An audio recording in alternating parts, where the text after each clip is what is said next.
Amém. Amém. Pessoal, nós estamos muito felizes por estar aqui e, como já foi dito, a recepção, a forma como os irmãos nos trataram, tem nos tratado desde a casa do oleiro, e é algo sobrenatural.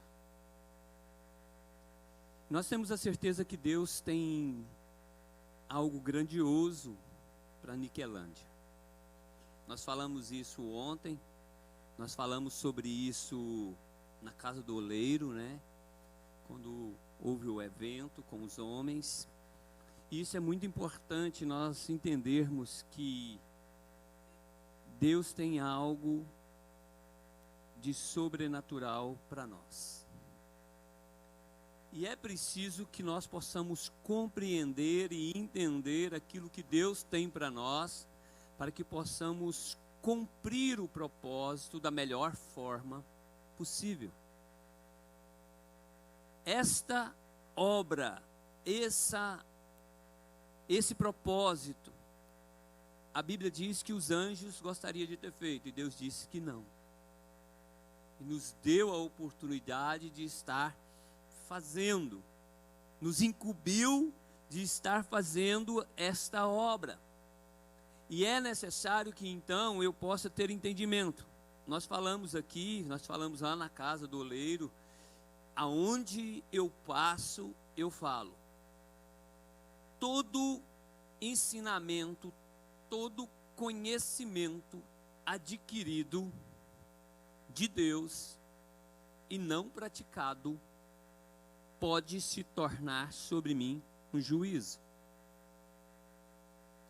Todo princípio bíblico, toda doutrina conhecida por você, liberada a você, e que não passa a ser prática, ou não seja praticada por você no seu dia a dia, você pode se tornar juízo desse princípio.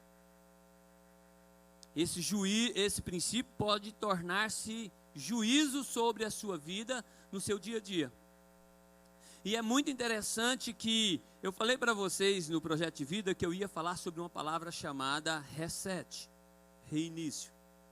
E quando nós estávamos ali na chácara, Deus falou: não, você lembra que houve um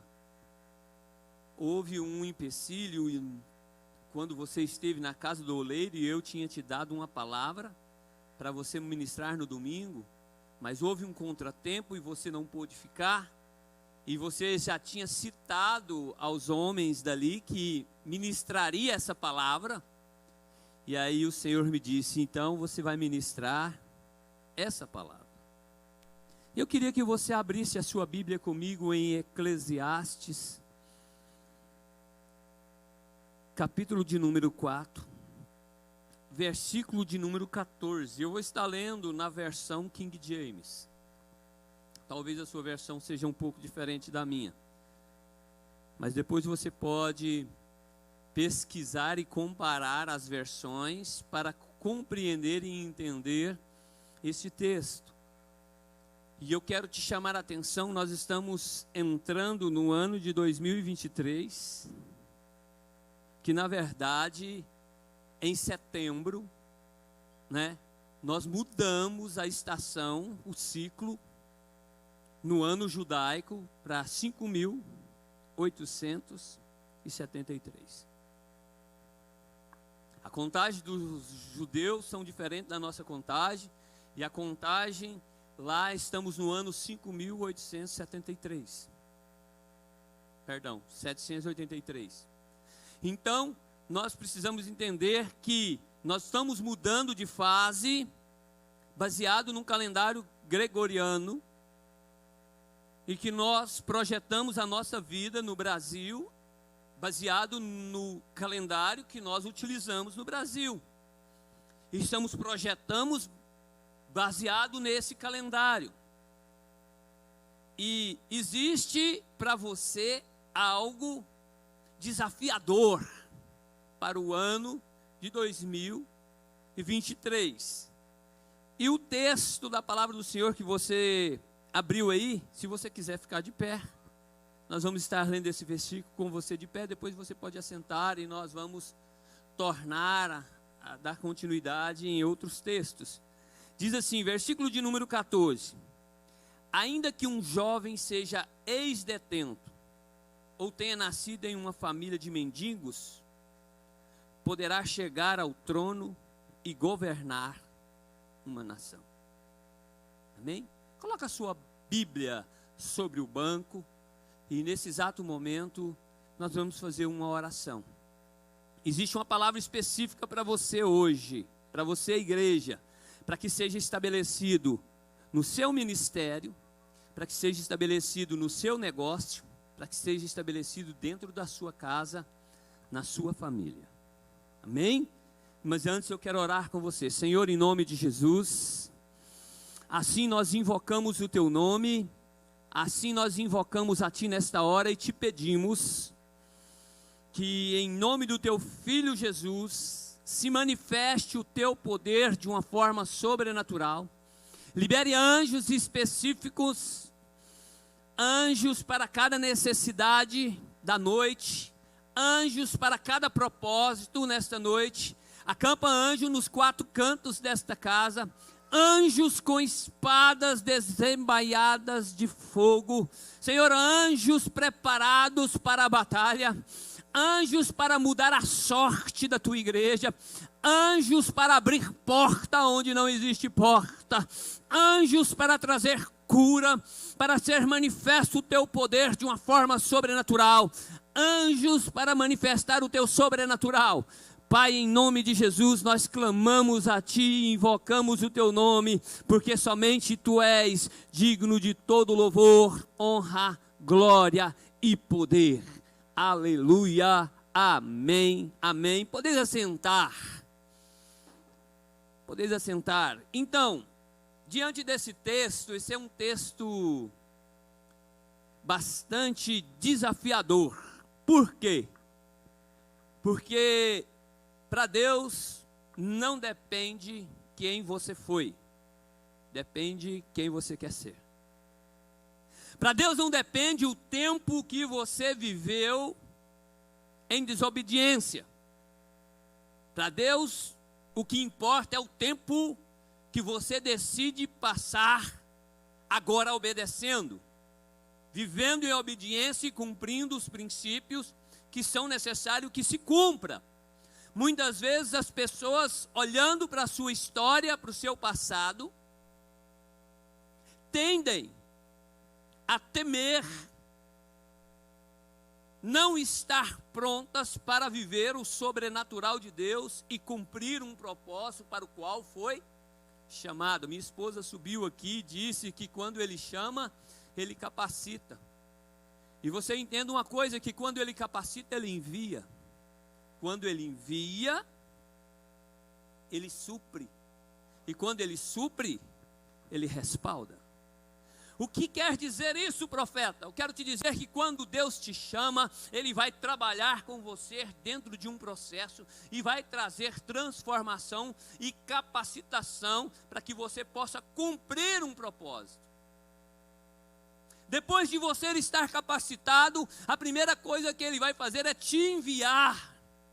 E se Deus enviou, você não precisa temer, porque Ele vai te suprir.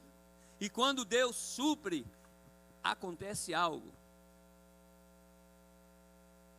Ele respalda. E você pode entender o que é o respaldo de Deus? É quando o pastor Isaías ontem falou sobre Elias, e a Bíblia diz que Elias, quando ele vai profetizar contra o rei Acabe, ele diz: segundo a minha palavra, não haverá chuva e nem orvalho sobre a terra. Foi Deus que disse? Sim ou não? Não. E por que que aconteceu então, se não foi Deus que disse? Porque quando Deus chama, Ele capacita. Quando Ele capacita, Ele envia. Quando Ele envia, Ele supre. Quando Ele supre, Ele respalda. Ou seja, Ele assina embaixo. E você, como homem e mulher de Deus, como igreja de Deus, quando está vivendo o propósito, Deus te respalda e assina embaixo. Isso não significa que eu posso sair falando qualquer coisa de mim mesmo,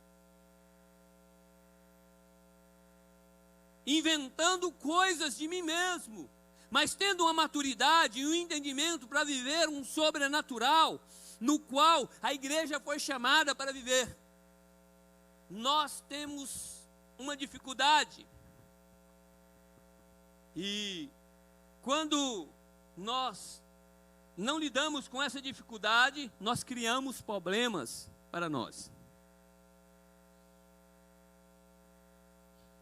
Como assim, profeta? A minha esposa acabou de falar agora há pouco que a gente precisa guardar a nossa boca. Ela disse que nós temos que ter cuidado naquilo que nós falamos. Nós temos que ter cuidado com aquilo que nós pronunciamos, porque a Bíblia diz que o poder da vida e da morte está na língua. E nós precisamos sim entender e compreender e entender a palavra de Deus e ter um conhecimento da palavra de Deus, para que você possa usufruir daquilo que Deus tem te dado. Ninguém pode usufruir daquilo que não entende. Por mais que seja uma promessa para a sua vida. Profeta, isso não é bíblico. Sim, é bíblico. Vou te dizer algo. Porque no reino de Deus, não recebe herança quem tem direito, mas recebe herança quem está maduro. Gálatas capítulo 4 vai dizer o seguinte: ainda que o herdeiro for menino, ele não tem diferença do escravo. Tem que ser colocado sobre ele tutor, tem que ser colocado sobre ele curador, e ele, sendo dono de tudo, não pode fazer nada. Quantos de nós temos o entendimento de ser filhos, mas não temos maturidade para herdar a promessa? Não temos autoridade ou entendimento, maturidade para herdar a autoridade, para poder executar, mas sempre tem alguém que está controlando aquilo que deveria ser controlado por mim. Então, quando eu olho para isso, eu chamo a atenção que muitas vezes as pessoas não têm recebido, não têm vivido aquilo que precisa viver, porque não tem maturidade suficiente para tomar posse da herança. A palavra no grego, quando se fala de criancinha, criança, é a palavra népsios, que significa infante ou infantil. Quando o herdeiro é infantil, não está falando idade, está falando mentalidade, porque Paulo estava falando de algo espiritual, usando um exemplo do herdeiro físico, para trazer um entendimento do herdeiro espiritual dentro do reino de Deus, para cumprir um propósito. E nós temos a mania de não guardar a nossa boca, e nós temos a mania de seguir a moda, nós temos a mania de acompanhar o que se fala, o que se é engraçado, e declaramos falência na nossa vida. Quem já ouviu essa frase assim? Presta atenção. Alguém te disse, ou você ouviu alguém dizendo o seguinte: amanhã eu vou fazer uma entrevista de trabalho. Mas lá é muito difícil de entrar lá. Mas o que custa, né? O não eu já tenho. Quem já ouviu? Isso é heresia. Como assim, profeta? Para o crente é. Isso pode ser verdade para o incrédulo. Abra sua Bíblia comigo e nós vamos entrar agora no tema da nossa mensagem, que é o sim você já tem. Diga para o seu irmão assim: o sim você já tem. Se o não aparecer, repreende. Mas fala forte assim, ó, repreende. Ok? Porque o sim, você já tem. Não é o contrário.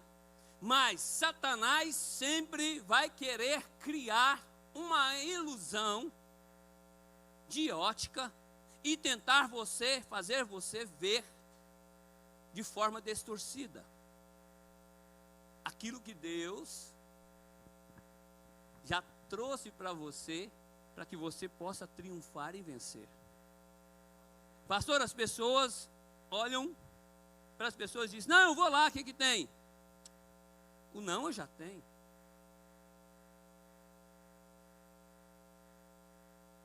Você já decretou que você tem o não.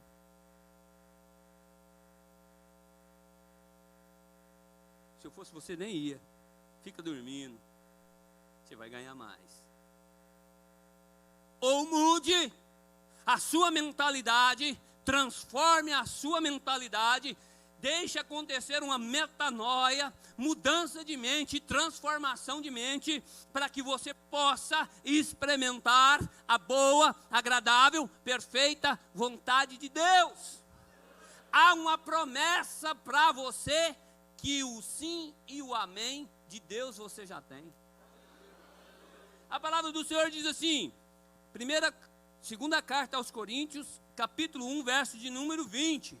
Diz assim, porque todas quantas promessas há de Deus, são nele, sim. E por ele, o amém, para a glória de Deus por nós. 1:20. O sim você já tem. E não. É tempo de você começar a mudar a sua forma de pensar, de ter uma transformação de mente, de entender aquilo que Deus te chamou, para como você possa viver isso, para que você possa estabelecer isso na sua vida, com uma mente transformada, uma mente totalmente mudada, dentro do conceito bíblico, dentro dos princípios. Foi lido agora há pouco, Deuteronômio capítulo 28, e no capítulo 28 diz algo tremendo, que se nós termos o cuidado de guardar os mandamentos e os princípios, as ordenanças e os estatutos, as bênçãos de Deus correrão atrás de nós e nos... Na versão Jerusalém, é uma versão até católica, escrita por um padre. Esse texto diz que as bênçãos de Deus correrão e nos atingirão. Preste atenção nessa tradução.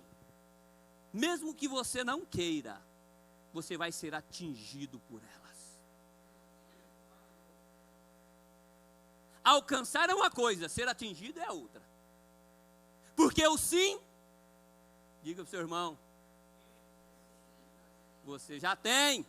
Eu preciso compreender e entender que é tempo de simplesmente compreender e entender qual é o momento, ou a estação, ou o tempo que eu vivo. Sem que você entenda o tempo, a estação, o ciclo, ou a fase que você está vivendo, você não tem como se mover no mundo espiritual para vencer uma batalha. Nós precisamos ter esse entendimento e buscar esse conhecimento de entender qual o tempo que vivemos. Eu fico imaginando uma bênção te atingindo. A pastora Cleusinita foi atingida por várias bênçãos esse final de semana. Ela estava ali parada e era como se alguém jogasse algo. Tuf! E ela estava sendo atingida. Ela não estava sendo apenas alcançada, sem mesmo que ela pedisse. Você já parou para pensar numa coisa? Existe um versículo na Bíblia que diz assim, que Deus é poderoso para fazer infinitamente mais do que tudo que pedimos, pensamos ou esperamos. Você esperava isso?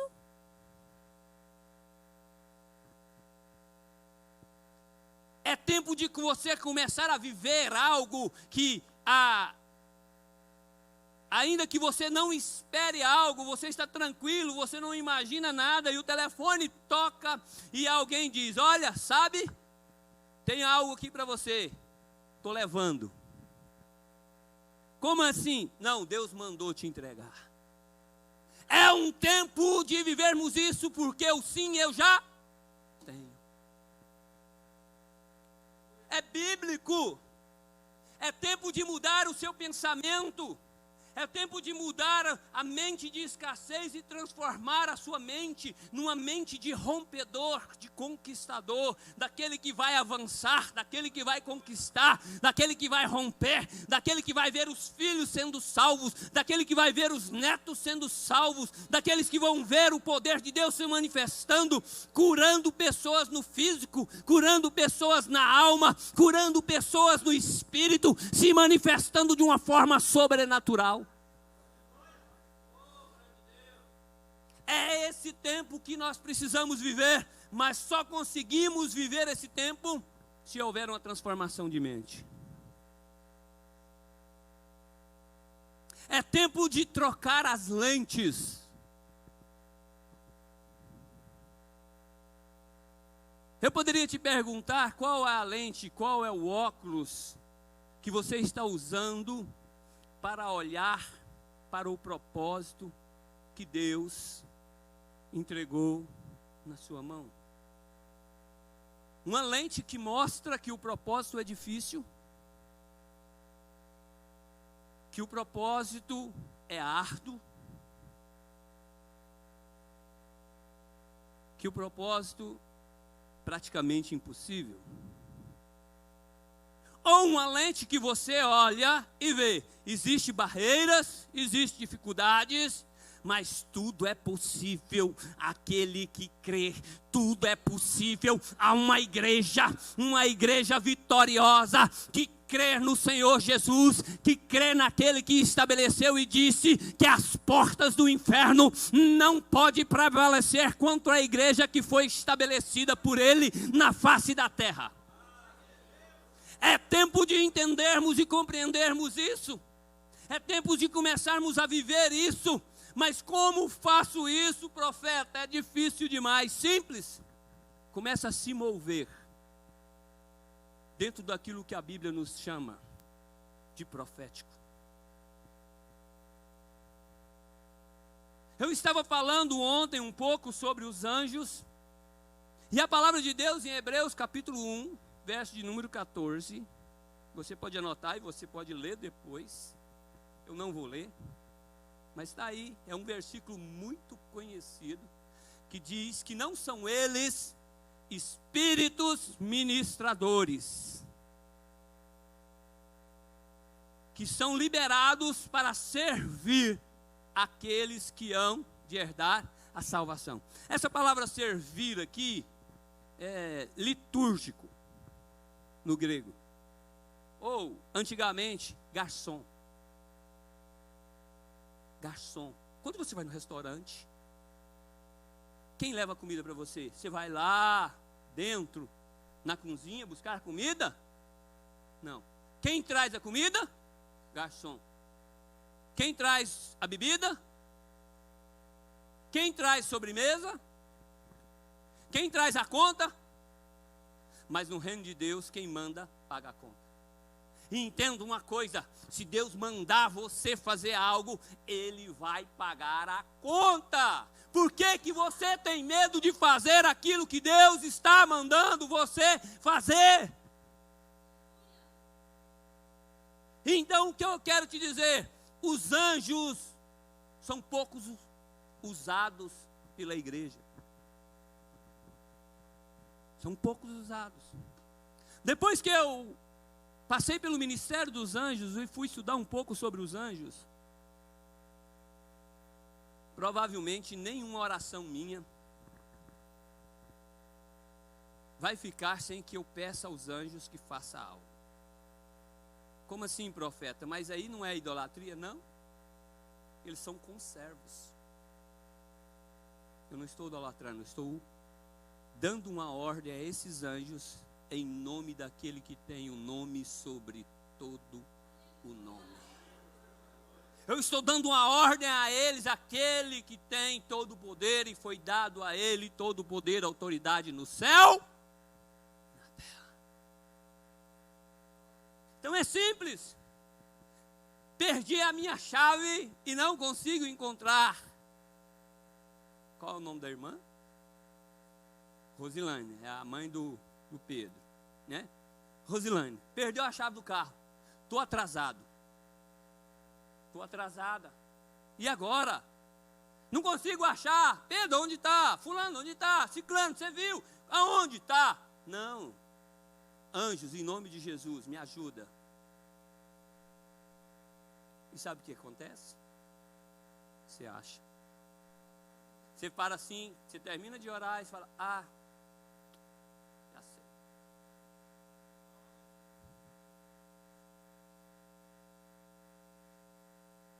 Está aqui. É assim que acontece, porque eles são aqueles que são liberados para que possa te auxiliar. Eu trabalho com carroceria, com baú. E é uma pequena reformadora, e às vezes eu trabalho só. Aí tem um galpão, um pouco maior que esse tempo. Mas a gente remove do caminhão um baú de 8, de 10, de 12 metros, por 2,60 de largura. E aí nós temos uns guinchos que algumas pessoas aqui vão conhecer, o pastor Isaías conhece, que são as talhas. E a gente põe as talhas. Como eu trabalhando, quando se estiver trabalhando só, você precisa puxar uma, depois puxar outra aos poucos. Mas o baú começa a balançar, porque são correntes. E eu estava trabalhando sozinho, estava chovendo muito, estava ventando ao ponto do vento entrar dentro do galpão, e o baú já estava mais ou menos na minha altura, porque o chassi do caminhão deve dar 1 metro de altura.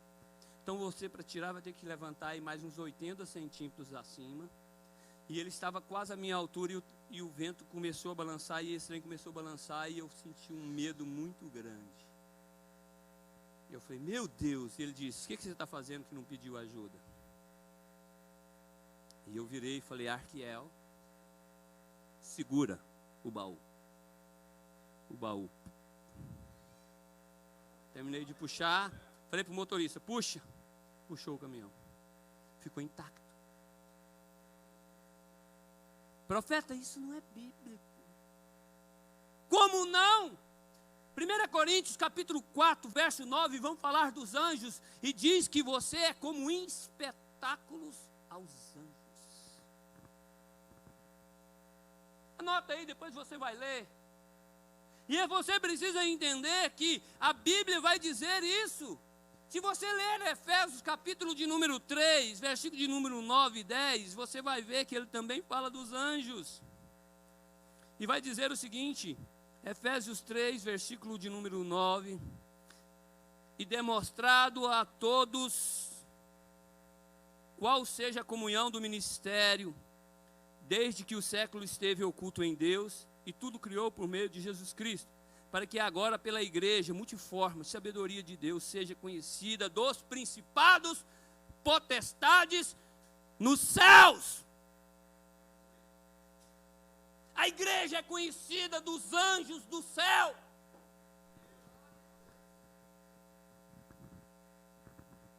Cristo fez isso por mim e por você. Cristo comissionou e nos ensinou. Disseram a ele, Senhor, eles estão vindo para prender. Ou, melhor, Pedro corta a orelha de Malco, o soldado. Jesus fala, Pedro, pelo amor de Deus, ninguém toma a minha vida, eu a entrego. Eu a dou para depois tomá-la.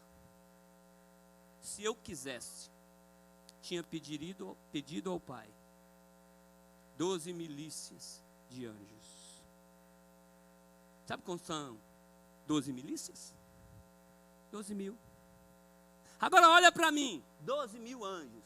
Um só matou 185 mil soldados no Velho Testamento. Preste atenção no que Jesus faz, e Atos 1 disse que ele começou a fazer e a nos ensinar para dar continuidade àquilo que ele começou a fazer, estabelecer o reino. E o reino precisa ser estabelecido não por força humana, mas por força sobrenatural, pelo mover da glória, pelos céus. Nós precisamos compreender e entender isso. Se nós não entendemos isso, nós padecemos e sofremos. E o anjo esperando você dar uma ordem para ele. Sabe aquele sofrimento que você passou, suou, ficou nervoso, deu até diarreia? E o anjo está falando, por que ele não me pede para me ajudá-lo? Já foi liberado para ele. Eu estou aqui para servir ele. Vem cá, se você chegar no restaurante e não pedir o que você quer comer, o garçom traz. Então você acha que se você não falar para o Senhor, liberar o anjo específico para te ajudar na área que você precisa, ele vai te ajudar? Profeta, mas não é bem assim. Vou te dizer uma coisa. A Bíblia é repleta de situações falando dos anjos no auxílio dos homens e mulheres de Deus. E eu vou te dizer que existe uma linguagem aí que por muito tempo a igreja empurrou os anjos para longe de nós por causa dessa linguagem ou nomenclatura que se deram a esses anjos. E é um conhecido como o anjo.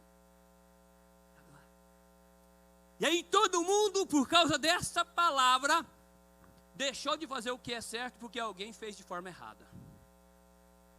O que você precisa entender como igreja, que como igreja não é porque alguém faz aquilo que é certo de forma errada, que você vai deixar de fazer, porque você tem medo de ser confundido com aquele que faz de forma errada.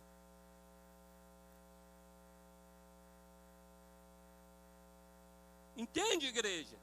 Você abre mão de ser abençoado, ser ricamente abençoado, do sobrenatural de Deus acontecer na sua vida, de coisas que são difíceis, muito difícil de fazer, e que você sofre muito, sem pedir a ajuda de quem poderia te ajudar e ser algo bem suave.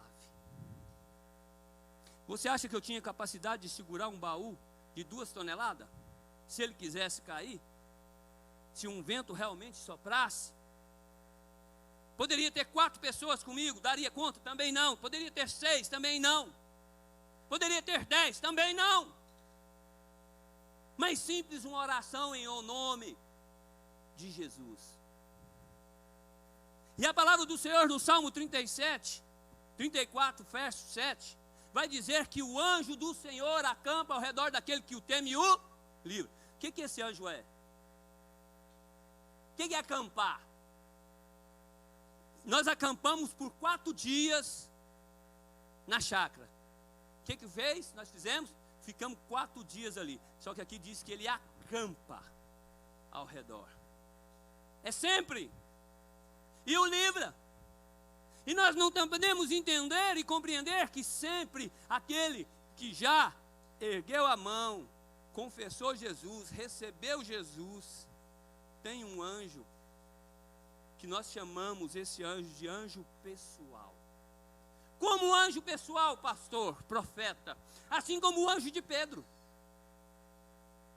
Capítulo 13, se eu não me engano, de Atos, quando Pedro está preso, a Bíblia diz que então Pedro está preso, ali se inventa o portão eletrônico, e outras pessoas só conseguiram inventar esse portão eletrônico agora, mas naquela época, pastor Isaías, os serraleiros da época não entendiam, aí Jesus, manda do céu um anjo, e ali cria o portão eletrônico. A Bíblia diz que Pedro estava preso, um anjo apareceu, disse, calça as sandálias, toma a capa, as amarras caíram, e disse, vem comigo, e ele foi saindo, e a Bíblia diz que o portão diante deles se abriu só. Pedro pensava com ele, estou sonhando, que sonho bom, Estando preso, tendo um sonho desse, um sonho maravilhoso, glorioso, que maravilha, que sonho. Mas não era sonho, era realidade. Você precisa parar de sonhar e começar a viver a realidade. Você precisa parar de achar que os anjos só vivem ou só pode aparecer para você em sonho.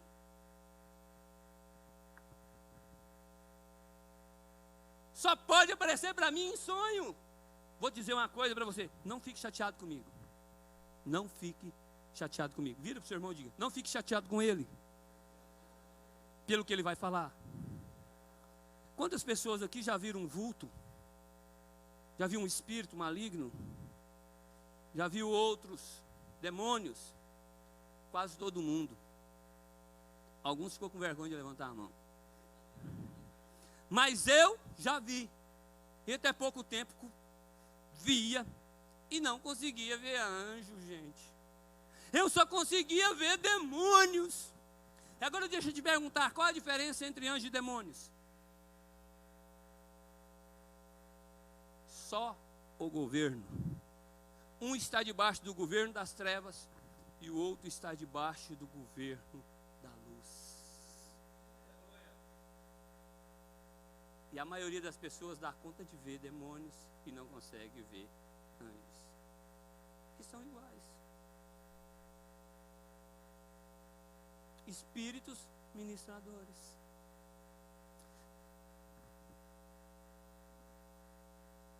Verdade. Então o que acontece? Voltando para Pedro, não esqueci não. Talvez você está perguntando, aí Pedro, você não terminou de falar. O portão se abriu, ele saiu, quando ele saiu para a rua, e ele disse, vamos, quando andou uma certa distância, a Bíblia diz que ele estava em segurança, o anjo desapareceu. E Pedro se toca que aquilo era real. Diga assim para o seu irmão assim, ó.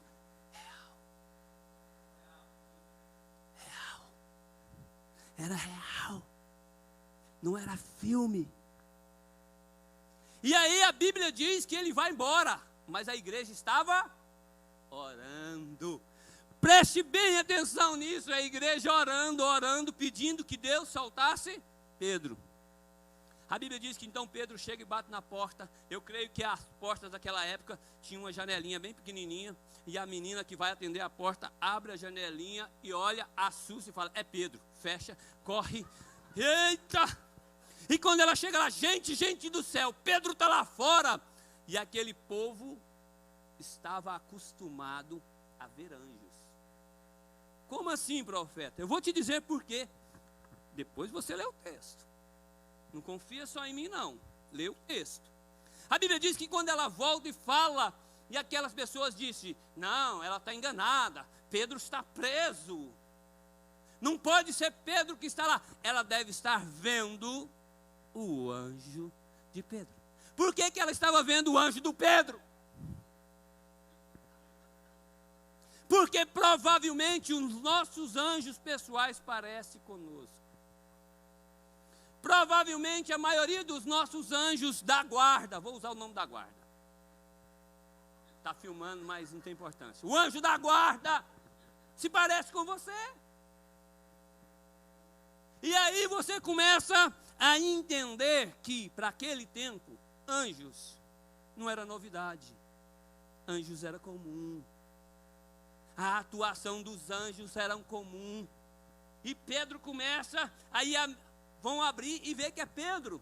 E nós queremos trazer um entendimento para você, para que você compreenda algo, que quando você consegue mover os céus enviam anjos. Quando você começa a se mover da melhor forma, você vai entender que a forma com que você pode se mover numa batalha espiritual, numa guerra física,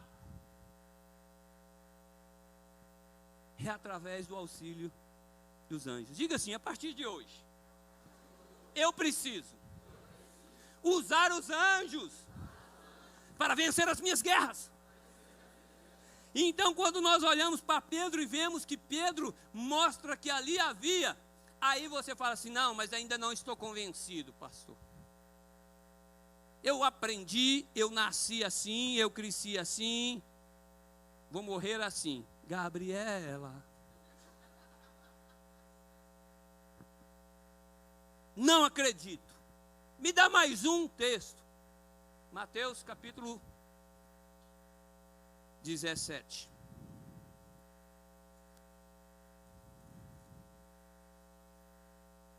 Vamos ver o que fala lá, gente. Jesus está falando um assunto aqui, a ovelha desgarrada. Vem cá, preste atenção. Jesus está falando das ovelhas desgarradas e de repente Jesus era muito doido. Assim, no bom sentido. Ele trazia umas coisas que todo mundo ficava, hã? O que ele está falando?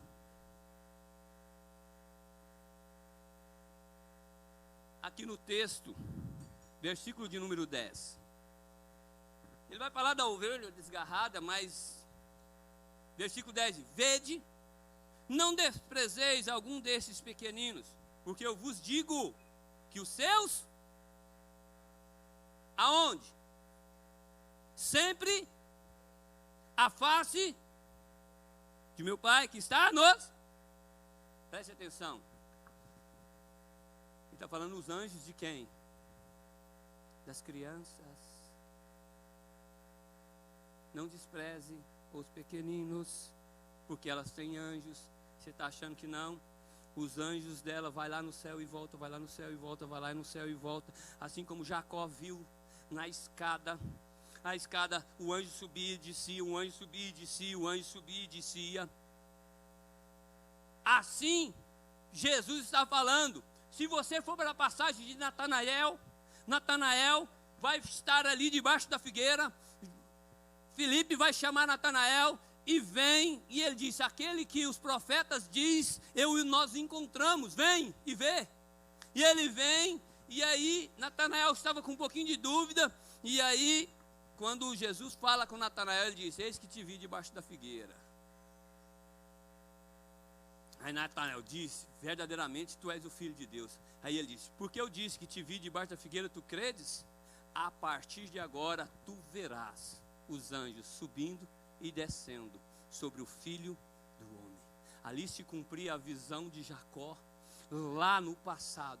Quero te dizer que os anjos de Deus continuam subindo e descendo, subindo, descendo, subindo e descendo, para abençoar a igreja, para abençoar a sua casa, para abençoar a sua vida. Assim que você entender, assim que você começar a usar e pedir eles e dar a ordem a eles, em o nome do Eterno, em o nome de Jesus, você vai poder se mover de forma sobrenatural.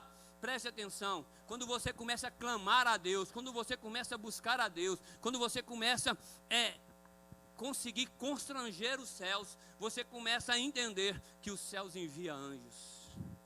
A palavra de Deus diz que Daniel estava por 20 dias, nada estava acontecendo, e ele insistia, ele continuava orando, ele continuava crendo, ele continuava pedindo, ele continuava ali no propósito, ele não fugiu do propósito, e a Bíblia diz que houve uma guerra no mundo espiritual, anjos e demônios.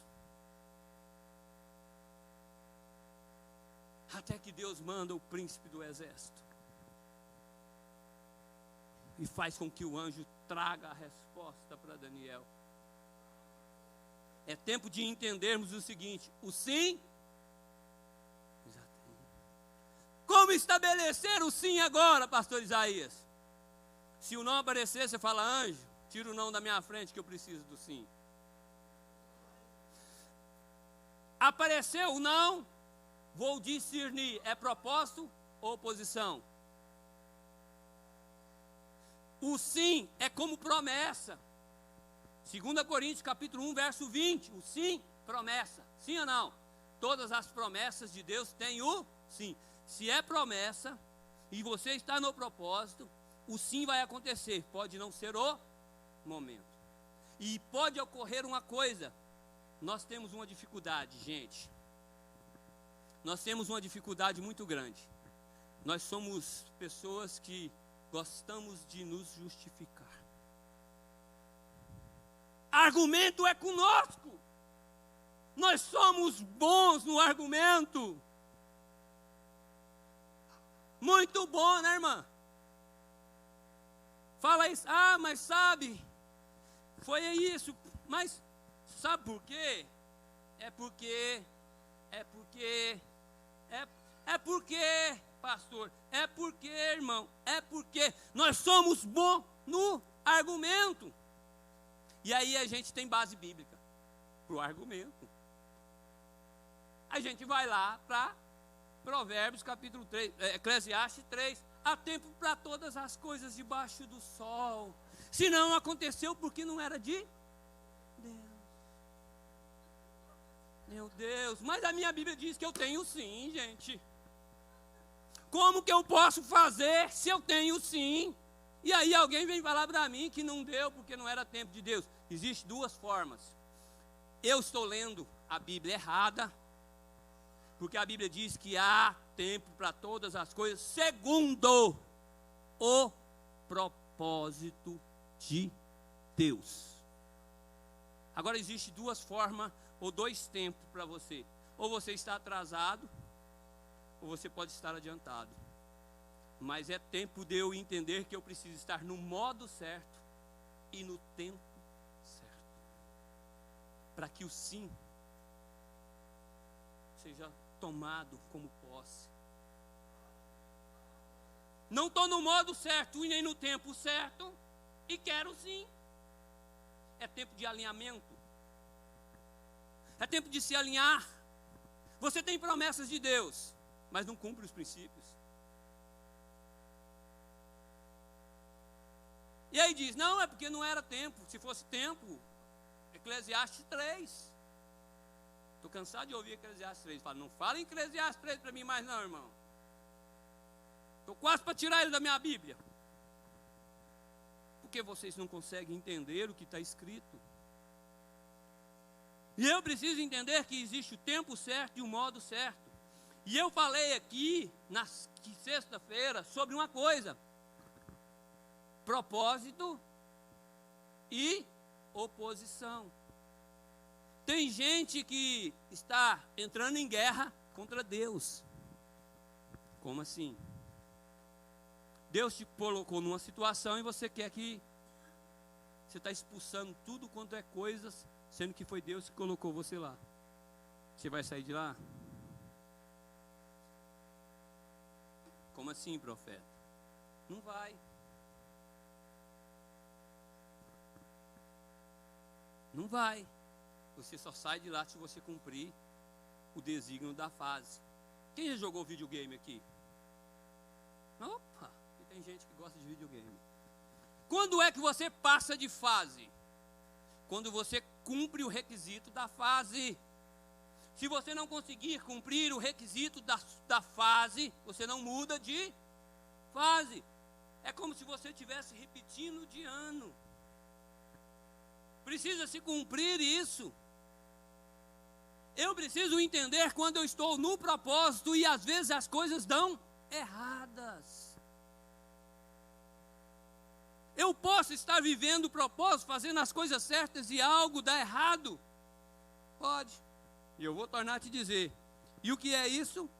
Proteção. Quando você está fazendo as coisas certas, você já conferiu. Estou fazendo certo, estou no caminho certo, estou fazendo as coisas certas. Deu errado? É Deus me protegendo para que eu possa chegar. Se for oposição, você analisa e olha, peraí. Tem isso errado, tem isso errado, tem isso errado, tem isso errado. Então eu preciso corrigir. Vou alinhar essas coisas e aí eu vou entrar em guerra. Não adianta também entrar em guerra sem alinhar. Não adianta você querer expulsar. Vou contar uma coisa para vocês. A Bíblia chama um homem chamado Gideão. Certo? E diz para ele, ó, você vai libertar o povo de Israel da mão dos medianitas. Medianitas, né? É isso? E aí, ele fala, eu sou o menor da minha casa. Sou o menor da minha casa. Hoje que eu descobri que tem um relógio lá atrás, que diz para mim, está acabando. Acelera. Então, ser forte, corajoso. Ele, não, mas eu sou o menor, o mais pequeno. da minha família toda. Mas Deus disse, mas é você. Talvez você está dizendo, não, eu sou o menor, eu não consigo, eu não dou conta. Mas Deus está dizendo, é você. Talvez vocês estejam dizendo aqui em Niquelândia, tem um grande de obra para fazer em Niquelândia. Não, mas nós somos pequenos. Não, mas Deus está dizendo, é você. É você, Igreja Assembleia de Deus, Ministério de Anápolis de Niquelândia. É você. E a Bíblia diz então que Gideão pega e começa ali uma disputa com Deus e fala, Deus, é o seguinte, se o Senhor me convencer, eu vou. Se o Senhor não convencer, eu não vou. Aí você já sabe, o novelo de lã tem que amanhecer molhados e o resto seco. Depois seco, molhado, molhado, seco. Quase virou uma atacadiça, seco, molhado, molhado e seco, seco, molhado, molhado e seco.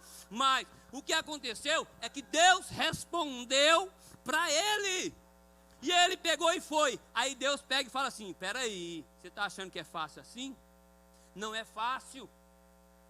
Primeira coisa que você precisa fazer, você vai fazer o seguinte. Você vai lá, no altar que seu pai fez, derruba o altar, pega o melhor novilho do seu pai, sacrifica e oferece a mim. Você sabe o que está acontecendo? Tem gente derrubando o altar na casa de todo mundo, menos na sua. Entenda? Primeiro altar que você precisa derrubar é o da sua casa. Altares que foram levantados a Baal, altares que foram levantados a Balaíns, Asterotes e outros deuses. E levantaram um altar ao Senhor dentro da sua casa. E a Bíblia diz que então ele vai lá e derruba. Pega o boizão do pai dele e fala, eu tenho que pegar, vou pegar escondido mesmo, vou lá e pá, matou e sacrificou e ofereceu. Deus agora disse, agora sim, agora você vai e vai fazer o que precisa ser feito. O que eu quero te dizer é o seguinte, você precisa discernir entre oposição e propósito. Se é propósito, cale, guarda a sua boca, porque aquele que guarda a sua língua, livra a sua alma da angústia. Fica caladinho, e quando as pessoas te perguntarem, você diz como a viúva sunamita, tudo vai bem. E espera o processo e acontecer. Se é uma oposição, verifica aonde existe a legalidade. A Bíblia diz que aquele que não peca, o diabo não lhe toca. Então ele não pode tocar em você se não há uma jurisdição de trevas. Os homens que estiveram no encontro vão lembrar do que eu estou falando. Se existe uma jurisdição de trevas, o que você precisa fazer? Corrigir o que você precisa corrigir para que não haja jurisdição de trevas. Preste atenção, Jesus estava pregando. Jesus estava pregando, de repente ele falou para os discípulos, vamos embora. Vem aí o príncipe deste mundo. E eles olharam para ele e disse, e eles não têm nada em mim. Ele não disse que ele não tinha nada com ele. Ele disse, ele não tem nada em mim, ou seja, não tem uma vírgula em mim que pertence a ele. Ele não tem jurisdição alguma para tocar em mim. Ele não tem nenhuma autoridade para fazer nada comigo. Por isso ele diz, quando eu falei, eu a entrego para depois tomar. Agora eu quero fechar com uma frase. E eu quero orar com você para que você possa entender e compreender. E que você comece a colocar em prática na sua casa, no seu dia a dia. No trânsito. Senhor, eu preciso de uma vaga, estou atrasado, o médico, vou perder a consulta. Senhor, envia o anjo arruma uma vaga para mim.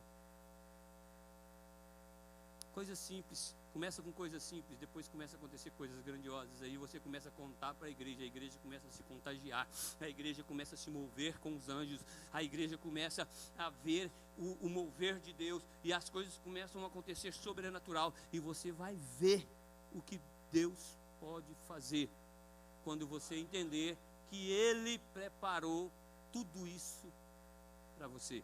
E a frase que eu quero deixar é o seguinte: os anjos são a chave que dá partida à dimensão da eternidade. Os anjos são a chave que dão partida à eternidade. Eu queria orar com você.